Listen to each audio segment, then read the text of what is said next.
Dan RadioStyle, hope everybody out there's having themselves a great day. Consciousness is key to the game. We've obviously been talking a lot about that with Neville Goddard's Your Faith is Your Fortune. Phenomenal book, by the way. If you haven't checked it out, incredible book, certainly worth getting. The Complete Reader, I've talked about it a lot of times, not kind of off topic, but there's a link below. You should check it out. So it's got like 10 books in it. But Your Faith and Your Fortune is an amazing book that talks all about consciousness. Consciousness is actually becoming the thing that you desire.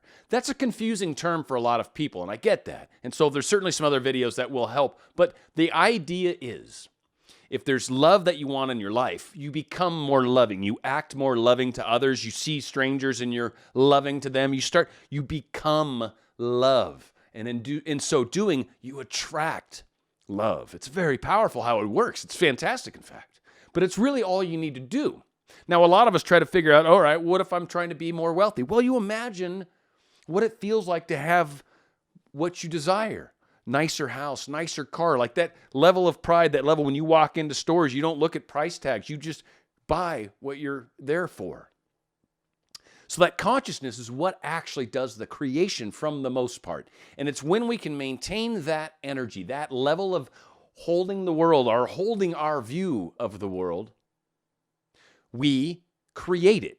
Now, we go through the techniques to get to that place where you feel it, and then once you feel it, now you've raised your consciousness. That's the feeling. That's what's actually going on when the feeling is occurring. It's amazing. So you put yourself in there. So for that very moment, you're right now, when you're thinking and feeling it, you're experiencing it like it's occurring at this moment. Now, if it's happening off in the distance, maybe it's going to happen next week, maybe it's going to happen in a few months, maybe it's going to happen at some point, or we're preparing a place that feels natural into a period of time that feels natural, right? So again, maybe summertime when they're out of school and they're not so busy, that's a good time for me and them to probably start to spend a little quality time together because that thing that's really in the way between us right now isn't going to be occurring. Right? So that's a good time to imagine it. Or maybe in the summers when they get back to this area, or maybe in the summer is when they open up a lot of positions in the company, and that's when you're hoping to kind of hop into another spot and show your way and show how good you are, and that's going to be what sets you to the next level. Or maybe there's seasonal components. But there's a time and space that's not right now that we have to somehow deal with and get there, right? So we understand that it's happened already. We understand that we have it right now. No, we don't. Come on, let's be serious. What the hell does that mean? I know, that's what we're talking about. So again, when you consciously are aware that you have it already, that means right now I have it. That's when I'm holding that feeling from what I just imagined a moment ago, and I'm remembering kind of how that felt. Like, man, I'm like imagining the house I'm going to live in and how awesome it is. I'm going to wake up and kind of the maybe silk sheets or whatever. Silk sheets are really warm, but whatever. Somehow we create this reality in ourselves right now. We feel it like it's happening already. At that point, it is right now. It is happening right now. And we're preparing a place for it where it feels natural, where I can get behind it. And then I've got to somehow deal with the fact that that's in a week. Now, I know I'm belaboring this point, but it's kind of for a purpose. When you think of things you wait for, now I've looked up the definition. Wait is to not do something until something happens. To not do something, which means I'm not actually going to do something until an occurrence happens. Now, when I say it just from the definition alone, some of you should be like, oh. Some of you are like, yeah, so what? I don't get it. Okay, so let's think of moments where waiting is something you do, and it's, in my opinion, that's acceptable. It's the right thing to say.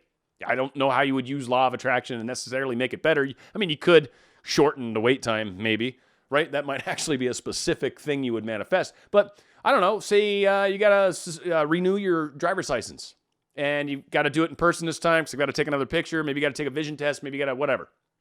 So you're going to have to wait in line.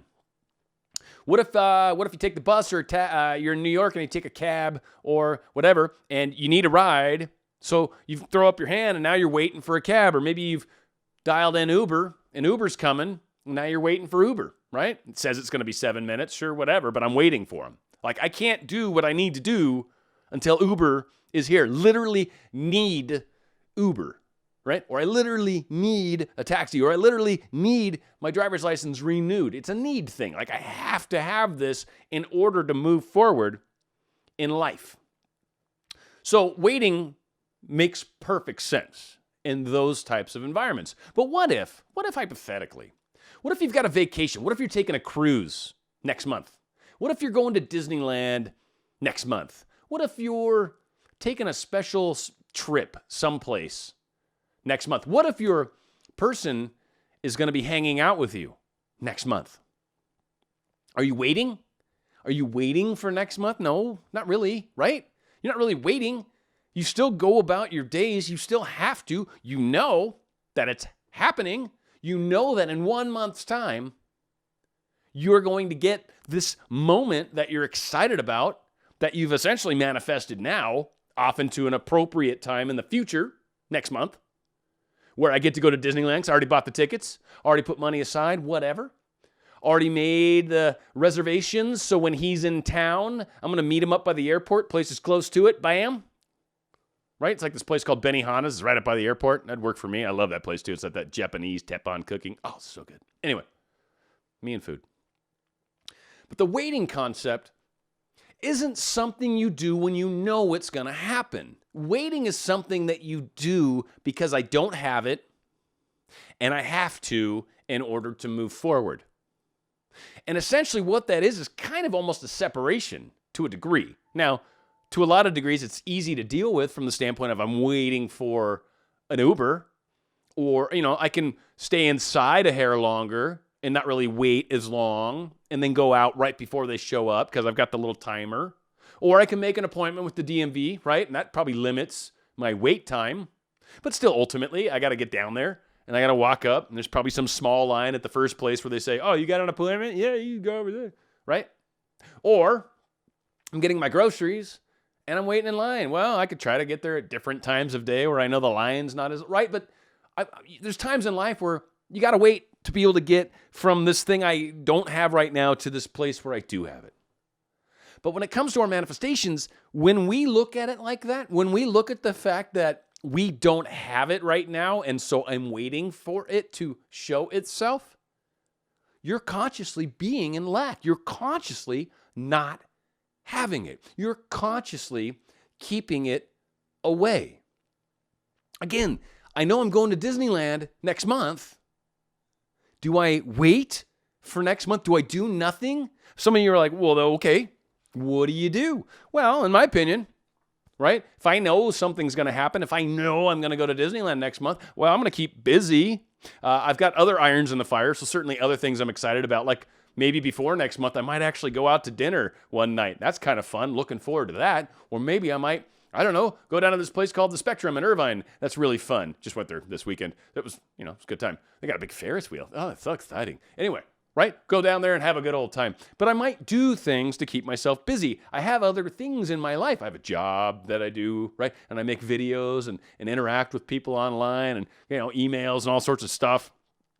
There's excitement about what's in store for me when I know my trip to Disneyland's coming. So I might plan some things. I might be like, ooh, maybe I should get some, because we're going to be there late. I'm going to get some of those little glowy bracelets because I can get them cheaper here. Not that that's a bad thing, but you can get cool ones maybe that they don't have at Disneyland. Or maybe you might plan some different foods, or maybe just, who knows, right? Maybe you might plan on some of the places you're going to go and buy specific things.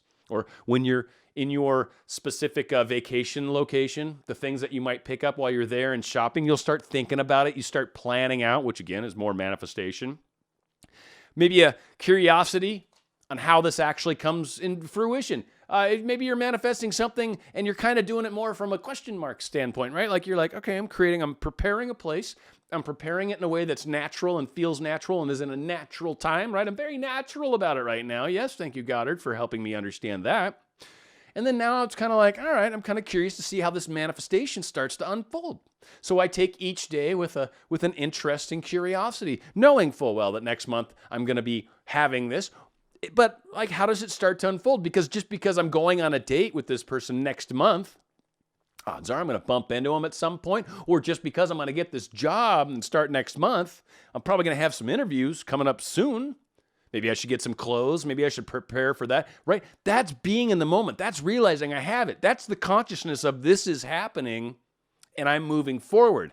But waiting? Well, in a month's time, I'm going to have the job. So yeah, I'm not going to get any clothes until then. I'm not really going to try to find any jobs per se because it's going to start right then. I don't need to worry about interviewing. I don't need, No. You know what's happening. You've got things and steps to prepare. Your specific person you're planning on being with. Where are you going to go when they finally come into town or on your specific date that you're manifesting with them? What are some of the things that you'd like to do that might be good interims? I'm not saying how it has to happen, but maybe you're planning on a first date. Why don't you step it back and be like, what if I meet him at a coffee shop just on accident and we chit-chat for 5, 10 minutes, 15 minutes out front before they run off? Well, that could be awesome. That could be a great way to step towards this. Again, it's happening. I know it's coming, so I'm planning for it. I'm making plans that go along with it rather than being like, yeah, I'm just going to postpone my life until I get this. Yeah, with a cab, you certainly need to. With your groceries, they're going to arrest you if you don't, right? Like, yeah, there's times where you've got to wait.